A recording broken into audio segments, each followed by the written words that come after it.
السلام عليكم ورحمة الله وبركاته. الله أكبر.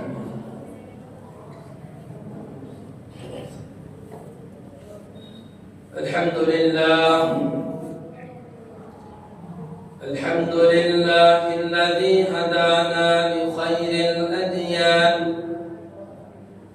وما كنا لنهتدي لولا أن هدانا الله وأكمل لنا ديننا وأتم علينا نعمته ورضي لنا الإسلام دينا فلا نعبد ولا نستعينه إلا إياه ألف بين قلوب أهل الإيمان فأصبحوا بنعمته إخوانا ونشهد أن لا إله إلا الله وحده لا شريك له ونشهد أن سيدنا وسندنا ونبينا وشفيعنا وحبيب ربنا وطبيبنا وطبيب قلوبنا وأولانا ومولانا محمدا عبده ورسوله الذي أرسله الله تعالى كافة للناس بشيرا ونذيرا وداعيا إلى الله بإذنه وسراجا منيرا أما بعد فأعوذ بالله من الشيطان الرجيم بسم الله الرحمن الرحيم إنا أنزلناه في ليلة مباركة إنا كنا منذرين فيها يفرق كل أمر حكيم وقال النبي صلى الله عليه وسلم إذا كانت ليلة النصف من شعبان فقوموا ليلها وصوموا نهارها فإن الله تعالى ينزل فيها بغروب الشمس إلى السماء الدنيا فيقول ألا من مستغفر فاغفر له ألا من مسترزق فارزقه ألا من مبتلى فأعافيه فيه ألا كذا حتى يطلع الفجر أو كما قال عليه الصلاة والسلام صدق الله مولانا العظيم وصدق رسوله النبي الكريم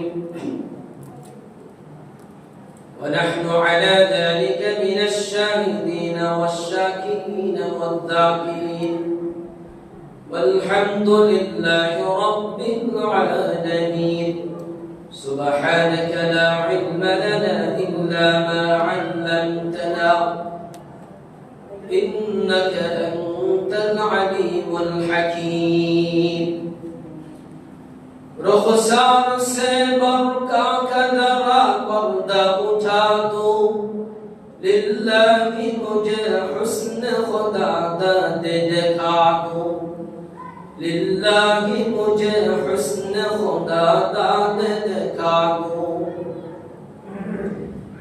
اے بحر کرم صدق حسین بن علی کا اے بحر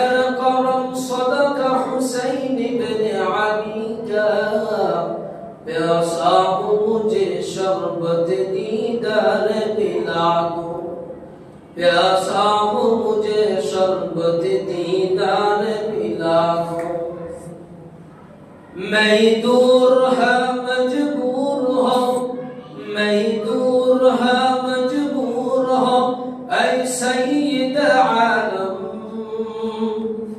दीदार दिखाते नहीं आवाज सुना दो, दीदार दिखाते नहीं आवाज सुना दो। दशे अल्लाहुम्मा सल्लि अला मुहम्मद व अला आलि मुहम्मद मा सल्लैता अला इब्राहीम व अला आलि इब्राहीम इन्नका हमीदुम मजीद। अल्लाहुम्मा बारिक अला मुहम्मद व अला आलि मुहम्मद मा बारकता अला इब्राहीम व अला आलि इब्राहीम इन्नका हमीदुम मजीद। सदक़त या रब्बल आलमीन।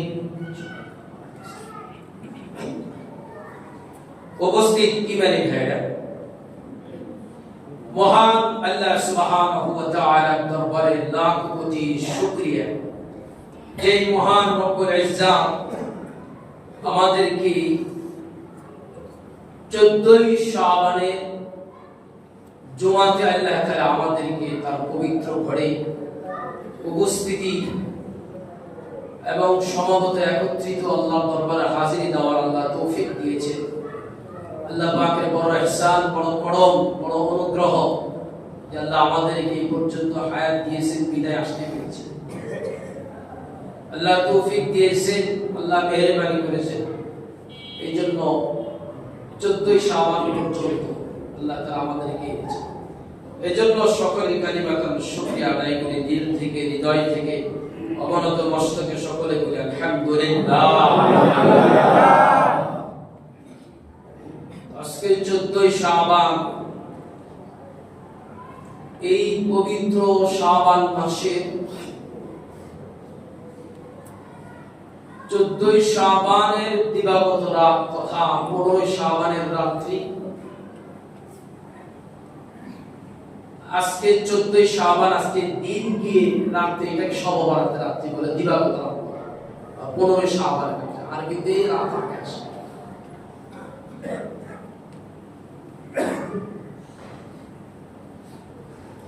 তো আজকে পবিত্র জুমার দিন গিয়ে রাত্রি, শবে বরাত, এই নাম আমাদের কাছে সবচেয়ে পরিচিত। আমাদের এশিয়া উপমহাদেশের মাঝে এই শব্দটা বেশি আমাদের কাছে পরিচিত, শবে বরাত।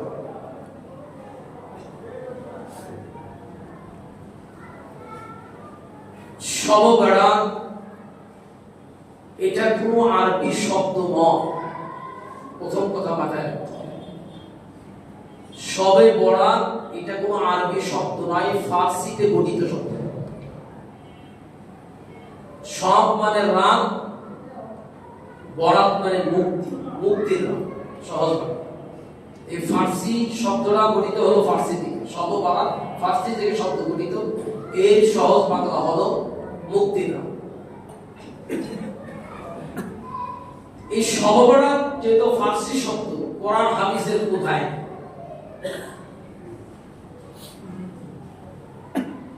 তো সমস্যা হবে এখানে, এই জন্য যেটা আধুনিক প্রযুক্তির যুগে বহুত বিভ্রান্ত শবে বরাত। প্রথম কথা মাথায় রাখতে হবে, শবে বরাত ফার্সি শব্দ, আরবি শব্দ নয়। আর আমরা সকলে এই কথা তো সত্য, কোরআন হাদিস আরবি। কোরআনের ভাষা কি ভাষা? আরবি ভাষা। নবীজির ভাষা কি? আরবি ভাষা। সকলেই ফার্সি ভাষা। তাহলে শবে বরাত ফার্সি শব্দ, আরবি না। তাহলে বোঝা গেল শবে বরাত শব্দ যেহেতু ফার্সি, আরবি না, সুতরাং কোরআন হাদিস আরবিতে এটা পাওয়া অসম্ভব। এটাই স্বাভাবিক, পাওয়া যাবে না, এটাই স্বাভাবিক। তো এই যেটাই বলি আমরা শবে বরাত শব্দটাই বলি, হাদিসে কোন ভাষা আছে সেটা পড়ে। এই শবে বরাতে রাত্রিতে ইবাদত এটা সহিহ হাদিস দ্বারা প্রমাণিত যে এই রাত্রিতে হুজুর সাল্লাল্লাহু আলাইহি সাল্লাম থেকে নিয়ে সাহাবায়ে কেরাম তাবেঈন প্রত্যেক যুগে ধারাবাহিকভাবে এই রাত্রিতে বিশেষভাবে নফল ইবাদতের ধারাবাহিকতা চলে আসতেছে। এই কথা মাথায় রাখতে হবে যে এই রাত্রিতে হুজুর সাল্লাল্লাহু আলাইহি সাল্লামের যুগ থেকে নিয়ে সাহাবায়ে কেরাম এর পরবর্তী যুগে আমাদের পর্যন্ত এই রাত্রিতে বিশেষভাবে নফল ইবাদতের ধারাবাহিকতা চলে আসতেছে। প্রথম কথা হলো যে শব বরাত এটা ফার্সি শব্দ আরবি।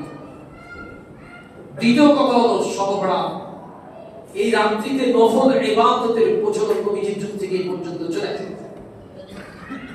তাই এই রাত্রিতে নফল ইবাদত ফরজ ইবাদত তাহলে আমরা যদি কথা ধরে এটা তো নফল ইবাদত রাসূলুল্লাহ সাল্লাল্লাহু আলাইহি ওয়াসাল্লাম হাদিসে তা নফল ইবাদত নিয়ে তো বাড়াবাড়ি কিছু কারো মন চাইলে করবেন কারো মন চাইলে করবেন সহজ হিসাব। নফল ইবাদত এটা একটা ওভার টাইম মূল ডিউটির পর ওভার টাইম থাকে না। পাঁচ ওয়াক্ত নামাজ ফরজ অন্যান্য বিধিবিধান যে ফরজ বিধান এরপর নফল যত ইবাদত আছে এগুলো হলো ওভার টাইম বললে সে তার আমল নামে সওয়াব হবে না হবে না। সুতরাং এই রাত্রিতে নফল ইবাদতের কথা হাদিস দ্বারা অস্বীকার করার কোনো সুযোগ এই ব্যাপারে অসংখ্য সহিহ হাদিস আছে। বরং এই শব বরাত নিয়ে ইদানি এক শ্রেণীর লোক যাদের বাংলা ভাষায় হাদিস ছাড়া কোরআন হাদিসের আবশ্যকীয় যাদের কোনো জ্ঞান নেই তারাই এটা নিয়ে বাড়াবাড়ি করে। কথাটা আবার বোঝার চেষ্টা করবেন। এক শ্রেণীর লোক যাদের কাছে বাংলা হাদিস ছাড়া কোরআন হাদিসের আবশ্যকীয় যাদের জ্ঞান নেই তারাই বাড়াবাড়ি। আমরা আগে বলছি যে নফলে বাড়াবাড়ি আপনারা মন করবেন না। অসংখ্য সহিহ হাদিস সপক্ষে এই রাত্রিতে নফল ইবাদতের ব্যাপারে অসংখ্য সহিহ হাদিস আছে। আপনি করেন না এত গুনাহ নেই আরেকজনকে নফল ইবাদতের জন্য উদ্বুদ্ধ করবেন না বা প্রতিবন্ধকতা সৃষ্টি করবেন তাহলে তো আপনি সহিহ হাদিসকে অস্বীকার করা কত অপরাধে আপনি অপরাধ।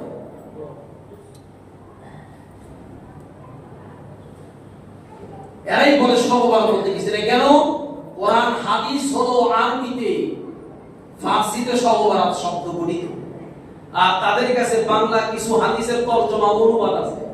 তাদের কাছে কোরআন হাদিসের আবশ্যকীয় কোরআন হাদিসের জ্ঞানের ভান্ডার নাই বিদায় তারা এটা নিয়ে বাড়াবাড়ি করে তথা বিদআত বলে এই বলে সেই।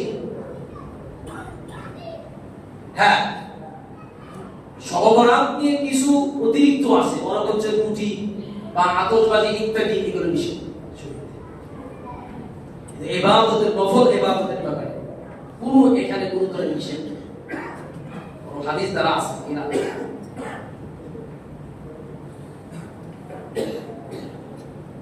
দু একটা আমি হাদিস শোনাবো এই সপক্ষে। এই হাদিস ইবনে মাজাহ শরীফে 1388 নম্বর হাদিস আর আরেকটা শুআবুল ঈমান কিতাব এর মধ্যে আসছে 3822 নম্বর হাদিস।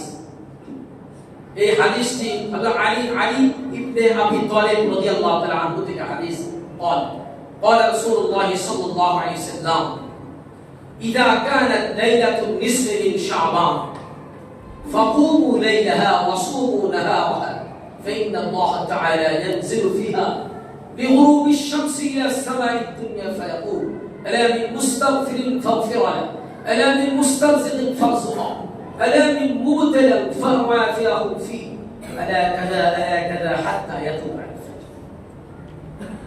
যে হযরত আলী রাদিয়াল্লাহু তাআলা আনহু থেকে বর্ণিত হাদিস তিনি বলেন রাসূল করিম সাল্লাল্লাহু আলাইহি সাল্লাম ইরশাদ ফরমায়েছেন যখন পবিত্র শাবান মাসের অর্ধরাত্রে আসে, মানে 14 তারিখ গিয়ে 15 শাবানের রাত আসে, যে আজকের দিন গিয়ে রাত।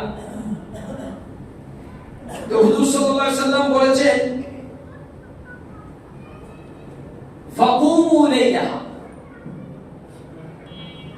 তোমরা যখন এই 15 তারিখে রাত আসে শাবান মাসের, তোমরা ফাকুমু লাইলাহা, তোমরা রাত্রি জাগরণ করো।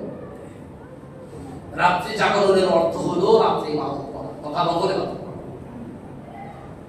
ওয়াসুমু নাহারা, এবং তোমরা দিনের বেলা রোজা, যেটা পরের দিন একটা রোজা রাখি। কারণ নবীজি বলেছেন ফাইন্নাল্লাহ তাআলা ইয়ানজিলু ফিহা লিগুরুবিশ শামসি ইলাস সামাই দুনিয়া ফায়াকুল, যেটা আমাদের কাছে পরিচিত শবে বরাত, যেটাকে হুজুর সাল্লাল্লাহু আলাইহি সাল্লাম হাদিসে ভাষায় বলেছেন লাইলাতুন নিসফি মিন শাবান। শবে বরাত ফারসি, ওইটা নবীজি হাদিসের ভাষায় কি বলাইছে? শাবানের অর্ধরাত্রি, লাইলাতুন নিসফি মিন শাবান। এটা ওলামায়ে কেরাম সাথে কেউ বুঝে ফারসিতে ওটা শবে বরাত, আর নবীজি যেহেতু ভাষা আদি হাদিস আরবি ভাষা নবীজির ভাষা, আর হাদিসে আছে লাইলাতুন নিসফি মিন শাবান। লাইলাতুন মানে রাত, নিসফু মানে অর্ধেক, রাতের অর্ধেক, মিন শাবান, শাবান মানে শাবান মাস, শাবান মাসের অর্ধরাত্রি। এর কথা ক্লিয়ার? বাংলা অর্থ হলো লাইলাতুন নিসফি মিন শাবান, শাবান মাসের অর্ধরাত্রি, যেটাকে আমাদের কাছে পরিচিত শবে বরাত। এই রাত্রিতে নবীজি কি বললেন? যে তোমরা রাত্রিতে ইবাদত করো, দিনের বেলা রোজা রাখো। কেন? এই রাত্রিতে আল্লাহ রাব্বুল আলামিন দুনিয়ার প্রথম আসমানে চলে আসে। এখন কথা হলো প্রথম, আল্লাহ তাআলা প্রথম আসমানে চলে আসে। প্রথম অর্থ দেখেন, আমাদের বিশ্বাস ঈমান হলো যে আল্লাহ তাআলা তিনি সব জায়গায় সব সময় বিরাজমান, তিনি আল্লাহ। তার জন্য নির্দিষ্ট স্থান কোনো নির্ধারণ নাই, সব জায়গায় তিনি আছেন, এটা আমাদের বিশ্বাস। তো আল্লাহ তাআলা প্রথম আসমানে আসেন, এই অর্থ আল্লাহ ভালো, এটাও কি আল্লাহ ভালো দেন, তার পক্ষে কেমন সম্ভব এটাও উনি জানেন। আবার এর অর্থ এটাও হতে পারে আল্লাহ তাআলা প্রথম আসমানে নাযিল হওয়ার দ্বারা বান্দা বান্দির খুব নিকটবর্তী চলে আসে, এই অর্থ হতে পারে। তো মূল কথা হলো যে আল্লাহ প্রথম আসমানে চলে আসেন, এটার অর্থ একমাত্র আল্লাহই জানেন। তাকে আমাদের ঈমান হলো তিনি সব জায়গায় আছেন, তিনি সব সময় সব জায়গায় থাকতে পারেন, একমাত্র তার পক্ষেই সম্ভব। তিনি কে? আল্লাহ, তিনি হলেন রব। এর আপনি ফজিলতে হাদিসে বর্ণনা দিয়েছেন। তো আল্লাহ তাআলা প্রথম আসমানে এসে ডাকতে থাকেন, আলা মিন মুস্তাগফিরিন ফাগফিরনা, কে গুনাহগার আছো, কে অপরাধী, ইচ্ছায় অনিচ্ছায় গুনাহ করেছো, অপরাধ করেছো, ছোট বড়, প্রকাশ্যে গোপনে, শিরকি বেদাতি সগীরা কবিরা, যত গুনাহ করেছো, কে আছো, ও মুক্তি চাও গুনাহ থেকে, আমার কাছে ক্ষমা চাও, আমি আল্লাহ তাকে maaf করে দেব। সুবহানাল্লাহ। আলা মিন মুস্তারসিদিন ফারজুকা, কে আছো অভাব অনটন, অভাব অনটন, ব্যবসা বাণিজ্য বন্ধা, রিজিকের অভাব, যার কাছে রিজিকের ভান্ডার চাবিকাঠি, তুমি আমার কাছে চাও, রিজিক অভাব অনটন, আমি আল্লাহ তোমার অভাব অনটন রিজিকের বন্দোবস্ত করে দেব। আলা মিন মুবতালান ফাআফিয়াহু ফি, ইয়াসো বিভিন্ন রোগ সহ, মানসিক শারীরিক বিভিন্ন রোগে আক্রান্ত, পেরেশানিতে আছো, আমাকে ডাকো, আমার কাছে মুক্তি চাও, আমি আল্লাহ তোমার সমস্ত রোগ পেরেশানি মানসিক শারীরিক সব রোগ শক্তি আমি তোমাকে মুক্তি দাও। আলা কাদা আলা কাদা। রাসূলুল্লাহ সাল্লাল্লাহু আলাইহি ওয়াসাল্লাম বলেন যে আল্লাহ তাআলা প্রথম আসমানে এসে এইভাবে বলতে থাকেন বিভিন্ন বিষয় নিয়ে, যার যেটা চাওয়ার আছে চাইতে থাকো। এইভাবে আল্লাহ তাআলা ফজর ওয়াক্ত আসা পর্যন্ত এক একটা বিষয় নিয়ে আল্লাহ তাআলা বান্দা বান্দীকে ডাকতে থাকেন, আমার কাছে চাও, আমি তোমার সমস্যার সমাধান করে দিব। এই জন্য বলি একমাত্র সমস্ত সমস্যা সমাধানকারী একমাত্র কে? আল্লাহ। এই ডাকতে এইভাবে রাসূলুল্লাহ সাল্লাল্লাহু আলাইহি ওয়াসাল্লাম বললেন। যে এই রাত্রিতে এটা ফজিলত একটা হাদিস। 2 নম্বর হাদিস, উম্মুল মুমিনিন, মুমিনদের মা আয়েশা সিদ্দিকা রাদিয়াল্লাহু তাআলা, তিনি এত বড় বিজ্ঞ ছিলেন হাদিসের বিষয়ে যে সাহাবায়ে কেরাম রাদিয়াল্লাহু তাআলা আজমাইন তারা বলে যে হাদিসের ব্যাপারে বা কোনো বিষয় যদি আমরা কোনো ধরনের ইশকালে করতাম, দ্বিধাদ্বন্দ্বে করতাম বা প্রশ্ন থাকতো, আমরা আম্মা জান আয়েশা সিদ্দিকা রাদিয়াল্লাহু তাআলার কাছে যেতাম, তিনি আমাদের সমাধান করে দিতেন। কারণ নবীজি সাল্লাল্লাহু আলাইহি ওয়াসাল্লাম বলেন বিবিদের মধ্যে সবচেয়ে মহব্বত করতেন আয়েশা সিদ্দিকা রাদিয়াল্লাহু তাআলা। তিনি হুজুর সাল্লাল্লাহু আলাইহি ওয়াসাল্লাম সাহাবত বেশি পেয়েছেন এবং নবীজি সাল্লাল্লাহু আলাইহি ওয়াসাল্লাম আয়েশার কোলে নবীজি ইন্তেকাল করেছেন। এই জন্য তার থেকে এমন হাদিস বর্ণিত। এই হাদিসটা আসছে তিরমিজি শরীফের মধ্যে, সিয়াসাত কা 6টা গ্রন্থ আছে, এর মধ্যে একটি উল্লেখযোগ্য কিতাব তিরমিজি শরীফ, শামায়ে তিরমিজি। এর মধ্যে হাদিসটা আছে, হাদিস নাম্বার হলো 739 নম্বর হাদিস। আর মুসনাদ আহমদের মধ্যে আসছে 26028 নম্বর হাদিস। আয়েশা সিদ্দিকা রাদিয়াল্লাহু তাআলা আনহা قالت فقدت رسول الله صلى الله عليه وسلم ليلة فخرجت فإذا هو بالبقيع فقال رسول الله صلى الله عليه وسلم أكنت تخافين أن يعيب الله عليك ورسول إلى آخر الحديث। অনেক লম্বা একটা হাদিস। ওই আয়েশা সিদ্দিকা রাদিয়াল্লাহু তাআলা আনহা তিনি হাদিস বর্ণনা করেন, তিনি বলেন এক রাত্রে নবী সাল্লাল্লাহু আলাইহি ওয়াসাল্লাম তিনি আমার কাছে তাশরীফ আনলেন। নবীজি কাপড় মোবারক, দেহ মোবারক থেকে খুলে নবীজি শুলেন, আবার না ঘুমিয়ে আবার কাপড় পরিধান করে বের হয়ে গেল। আমি নবীজি সাল্লাল্লাহু আলাইহি হাদিসের শুদ্ধ তর্জমা করতেছি। আয়েশা সিদ্দিকা রাদিয়াল্লাহু তাআলা বলেন আমি নবীজির সন্ধানে বের হয়ে গেলাম। নবীজিকে খুঁজতে খুঁজতে আমার একটু ধারণা হলো, আমার আত্মমর্যাদা বোধ হলো যে তিনি হয়তো কোনো আমার কোনো সতীরের ঘরে গিয়ে দিয়ে থাকবে। এই জন্য আমি নবীজিকে খুঁজতে খুঁজতে আমি কোথায় পেলাম না, অন্য কোনো আমার সতীর নবীজি অন্য কোনো স্ত্রী ঘরে নবীজিকে পেলেন না। তো আয়েশা সিদ্দিকা রাদিয়াল্লাহু তাআলা বলেন আমি খুঁজতে খুঁজতে সন্ধান করতে নবীজিকে জান্নাতুল বাকি কবরস্থানে নবীজিকে আমি সেখানে পেলাম। আমি দেখতে পেলাম নবীজি সাল্লাল্লাহু আলাইহি ওয়াসাল্লাম দুই হাত মোবারক আসমানের দিকে উঠায়া আল্লাহর কাছে পৃথিবীর সকল মুমিন নরনারী যারা দুনিয়া থেকে চলে গেছে তাদের জন্য, শহীদদের জন্য, সকলের রূহের মাগফিরাতের জন্য নবীজি সাল্লাল্লাহু আলাইহি ওয়াসাল্লাম আল্লাহর কাছে মাগফিরাতের দোয়া করতেছেন। সুবহানাল্লাহ। আর এই রাত্রি ছিল হলো এই শবে বরাতের রাত্রি, যেটা শাওয়াল মাসের অর্ধরাত্রি, নিসফে শাওয়াল থেকে এই রাত্রি। অনেক লম্বা হাদিস যাই হোক, তো হুজুর সাল্লাল্লাহু আলাইহি ওয়াসাল্লাম অনেক দূর থেকে ওই আয়েশা সিদ্দিকা রাদিয়াল্লাহু আনহাকে দেখছেন। মা আয়েশা বলেন এই রাত্রিটা ছিল এই শাবানের অর্ধরাত্রি তথা শবে বরাতের রাত্রি, 15 তারিখের রাত্রি। হুজুর দূর থেকে বললেন আকুনতি তাখাফিনা আই ইয়াহিফাল্লাহু আলাইহি ওয়া রাসূল, হে আয়েশা তুমি কি এই ধারণা করতে পারলে যে আল্লাহ রাসূল তোমার প্রতি অবিচার করবে, অর্থাৎ আমি আল্লাহ রাসূল হয়ে তোমার হক আদায় না করে অন্য ঘরে যাব? দেখেন আয়েশা সিদ্দিকা অনেক বুদ্ধিমতী একজন জ্ঞানী একজন নারী, সুবহানাল্লাহ। তিনি কি চমৎকার জবাব বলে, রাসূলুল্লাহ আমি তো ধারণা করেই ফেলেছি যে আপনি আমার অন্য কোনো সতীরের ঘরে আপনি গেছেন, অন্য কোনো আপনার বিবির ঘরে গেছেন, তো ধারণা করেই ফেলেছি। দেখেন এখানে একটা পরিষ্কার, দেখেন অন্তরে যেটা সেটা, এটাই হলো প্রকৃত অর্থে মুমিনের গুণ। প্রকৃত সত্যিকার অর্থে মুসলমান মুমিনের আচরণ কেমন থাকবে, মুখে যা থাকবে অন্তরে তাই থাকবে, অন্তরে যা থাকবে মুখে তাই প্রকাশ পাবে। অন্তরে একটা বাইরে একটা, বাইরে একটা অন্তরে একটা, এটা কোন মুমিনের কোনো গুণ হতে পারে?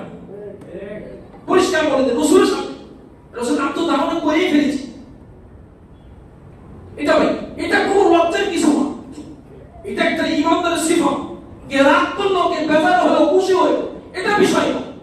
আপনার অন্তরে যেটা আছে সে সত্য সত্য বলে দেওয়া, এটাই ঈমানদারের দায়িত্ব, এটাই গুণ।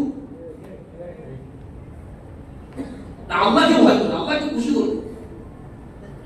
যাই হোক, অনেক যাই হুজুর সাল্লাল্লাহু আলাইহি ওয়াসাল্লাম নবীজি বললেন, দেখো আল্লাহু আযজা ওয়া জাল আনজিলু, এই রাত্রে কথা বললেন যে আজকে এই রাত্রিতে আল্লাহ রাব্বুল আলামিন তিনি প্রথম আসমানে নেমে আসেন এবং এত সংখ্যক লোকদেরকে আল্লাহ রাব্বুল আলামিন ক্ষমা করে দেন, মাফ করে দেন।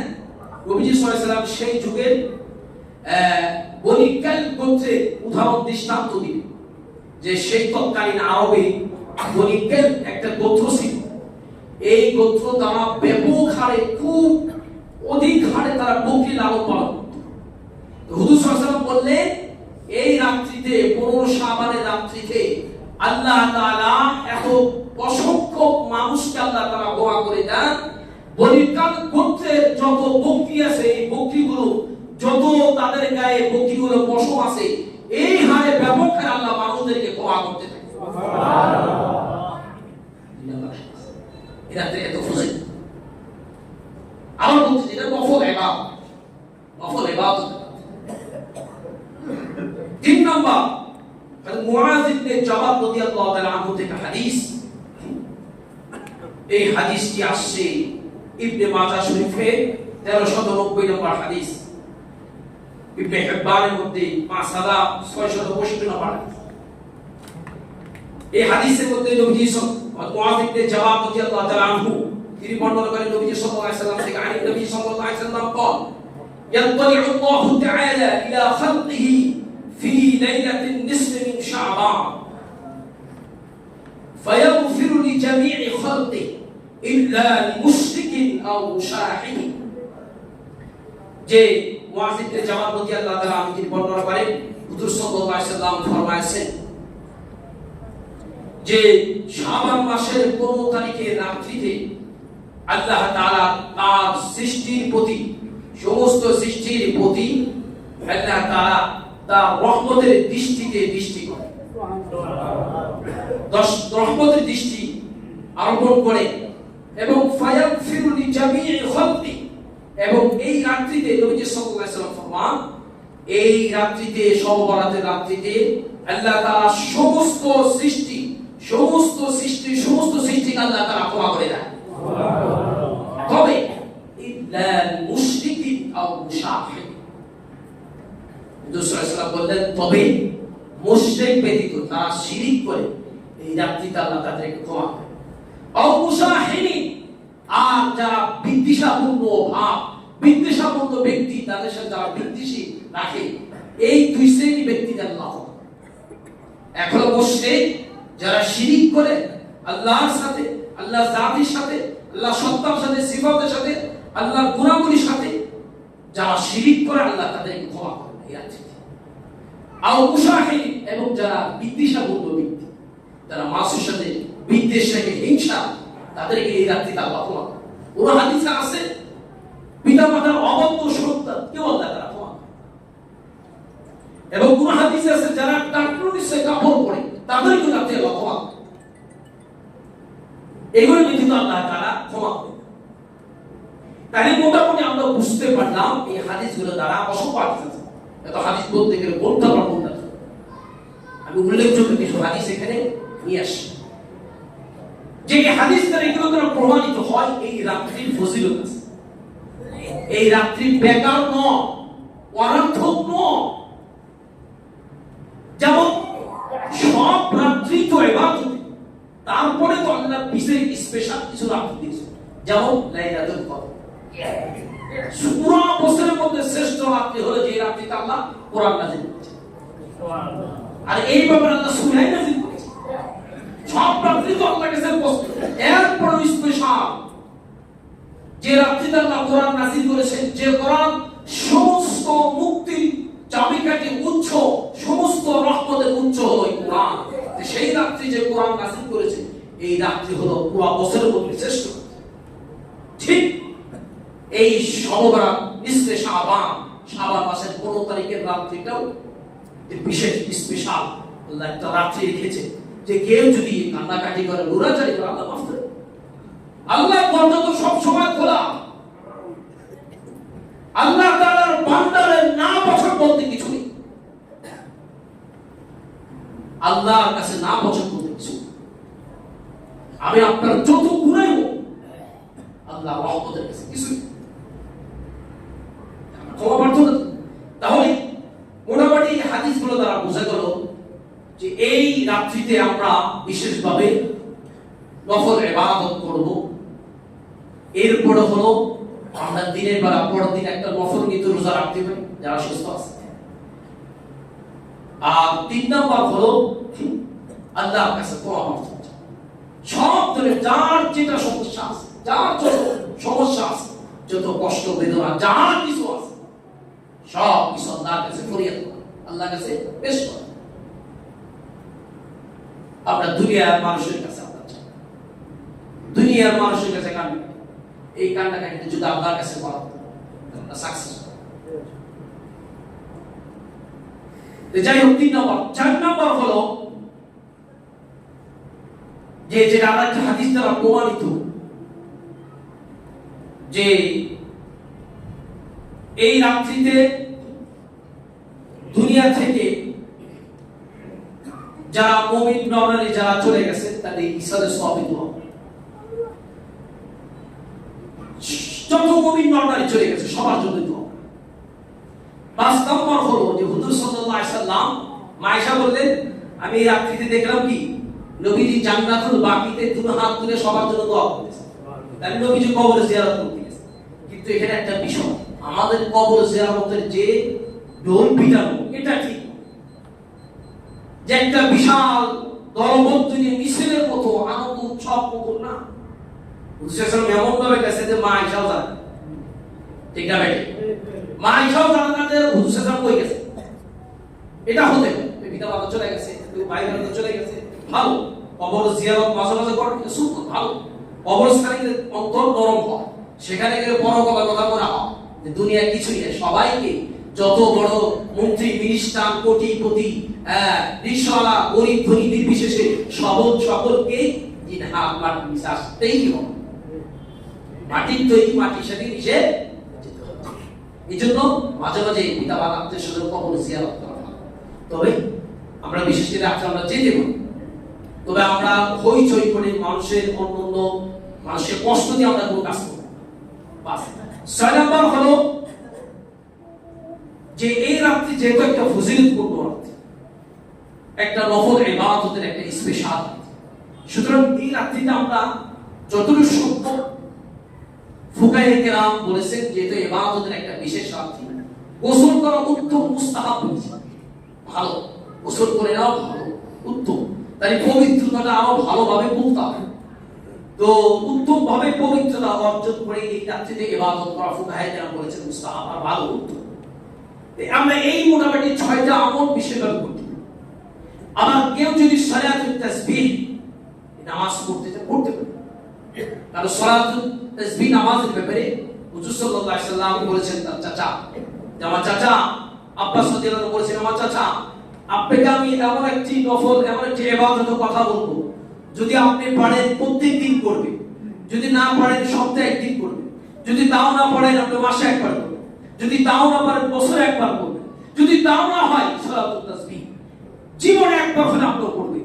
ইবাদতটা যে সালাতুত তাসবিহ নিয়মিত করবে আল্লাহ তাআলা ছোট বড় সব গুনাহ আল্লাহ থেকে মাফ করে দেন। সুবহানাল্লাহ। এটা হলো আস্তে আস্তে অভ্যাস হয়। তো লং নামাজ একটা তাসবিহ আছে, এই তাসবিহটা 300 বার পড়তে হয় 4 রাকাত নামাজ নফলের নিয়ত। সুবহানাল্লাহি আলহামদুলিল্লাহি ওয়া লা ইলাহা ইল্লাল্লাহু ওয়াল্লাহু আকবার। সুবহানাল্লাহি আলহামদুলিল্লাহি ওয়া লা ইলাহা ইল্লাল্লাহু ওয়াল্লাহু আকবার। আমি তাসবিহটা পড়তেছি যারা পারে বুঝতে পারে। সুবহানাল্লাহি, আবার বলেন সুবহানাল্লাহি আলহামদুলিল্লাহি ওয়া লা ইলাহা ইল্লাল্লাহু ওয়াল্লাহু আকবার। সুবহানাল্লাহি আলহামদুলিল্লাহি ওয়া লা ইলাহা ইল্লাল্লাহু والله أكبر.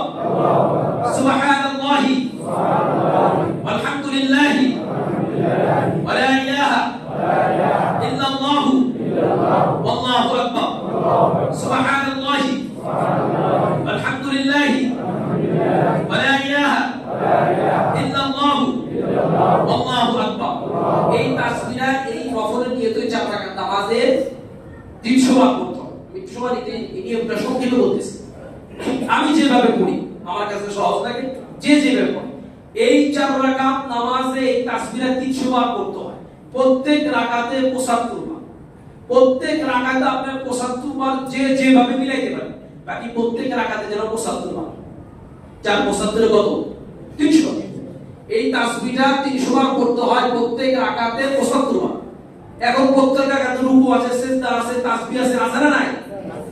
যেভাবে হোক আপনি প্রত্যেক রাকাতে 75 বার মিলে পড়বেন, 75 বার যেন হয় এইভাবে পড়তে। যেমন প্রথমে আপনি নিয়ত বাদান করুন, সানা পড়বেন, আউযুবিল্লাহ বিসমিল্লাহ পড়বেন, সূরা ফাতিহা পড়বেন, আর একটা সূরা মিলাবেন। সূরা পড়ার পরে রুকুতে যাওয়ার আগে 15 বার বলা 15 বার, তারপরে 15 বার করে আপনি রুকুতে যান।